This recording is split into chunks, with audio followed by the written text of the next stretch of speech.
ಶಶಿಧರ್ ಅಂತ ಬಳ್ಳಾರಿ ತಾಲೂಕು ಗ್ರಾಮ ಆಡಳಿತಾಧಿಕಾರಿಗಳ ಸಂಘದ ಅಧ್ಯಕ್ಷರು. ಈ ಮೂಲಕ ನಾವು ಸತತವಾಗಿ 5ನೇ ದಿನ ಅನಿರ್ದಿಷ್ಟಾವಧಿ ಮುಷ್ಕರವನ್ನು ಹಮ್ಮಿಕೊಂಡಿದ್ದೇವೆ.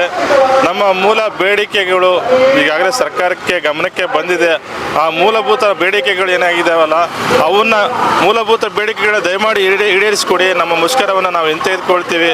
ನಮಗೊಂದು ದೊಡ್ಡ ಬೇಡಿಕೆಗಳಲ್ಲ ಸ್ವಾಮಿ, ಸಣ್ಣ ಚಿಕ್ಕ ಒಂದು laptop, mobile, chair, basic needs ಅಷ್ಟೇ ನಾವು ಕೇಳ್ತಾ ಇರೋದು. ನಮಗೆ ಒಂದು ಕ್ವಾರ್ಟರ್ಸ್ ಇಲ್ಲ, ಹಳ್ಳಿಗಳಲ್ಲಿ ಹೋಗಿ ಕೂತ್ಕೊಳ್ಳೋಕೆ ಒಂದು ಆಫೀಸ್ ಇಲ್ಲ, ಅದನ್ನು ನಿರ್ಮಿಸಿಕೊಡಿ ಅಷ್ಟೇ ನಾವು ಕೇಳ್ತಾ ಇರೋದು. ಜನಸಾಮಾನ್ಯರಿಗೆ ತೊಂದರೆ ಮಾಡಬೇಕು, ಸಾರ್ವಜನಿಕರಿಗೆ ತೊಂದರೆ ಮಾಡಬೇಕೆಂಬ ಯಾವ ಉದ್ದೇಶ ಇಲ್ಲ. ಇಷ್ಟು ಕನಿಷ್ಠ ಸೌಲಭ್ಯಗಳನ್ನು ನಮಗೆ ಕೊಟ್ಬಿಟ್ರೆ ನಾವು ನಮ್ಮ ಕೆಲಸಗಳನ್ನು ಮಾಡ್ಕೊಳ್ತಾ ಹೋಗ್ತಾ ಇದ್ದೀವಿ.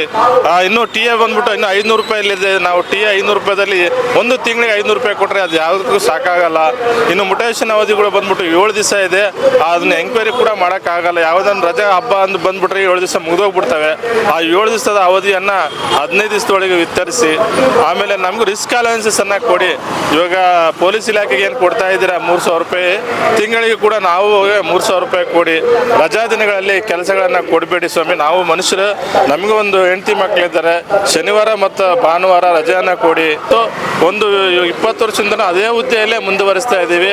ಆದಷ್ಟು ಬೇಗನೆ 18ರಿಂದ 20 ವರ್ಷ ಸರ್ವಿಸ್ ಮಾಡಿದವರು ಇಲ್ಲೇ ಇದ್ದಾರೆ.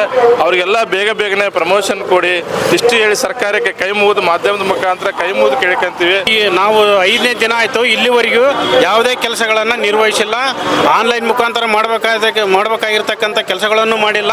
ಕ್ಯಾಸ್ಟ್ ಇನ್ಕಮ್ ಇರ್ಬೋದು, HK ಇರ್ಬೋದು, ಆದಾಯ ಇರ್ಬೋದು, ವಾಸಸ್ಥಳ ಇರ್ಬೋದು, ಯಾವುದೇ ಕೆಲಸಗಳನ್ನು ಇಲ್ಲಿವರೆಗೂ ನಾವು ನಿರ್ವಹಿಸಿರುವುದಿಲ್ಲ. ನಮಗೆ ಈ ಬೇಡಿಕೆಗಳನ್ನು ಈಡೇರಿಸಿಲ್ಲ ಅಂದರೆ ಈ ಧರಣಿಯನ್ನು ಮುಂದಿನ ತೀರ್ಮಾನ ರಾಜ್ಯ ಸಂಘ ಯಾವ ತೀರ್ಮಾನ ತಗೊಳ್ತೋ ಅದಕ್ಕೆ ನಾವು ಬದ್ಧರಾಗಿರ್ತೇವೆ. ಅಲ್ಲಿವರೆಗೂ ನಾವು ಧರಣಿಯನ್ನು ಮಾಡ್ತಾನೆ ಇರ್ತೀವಿ.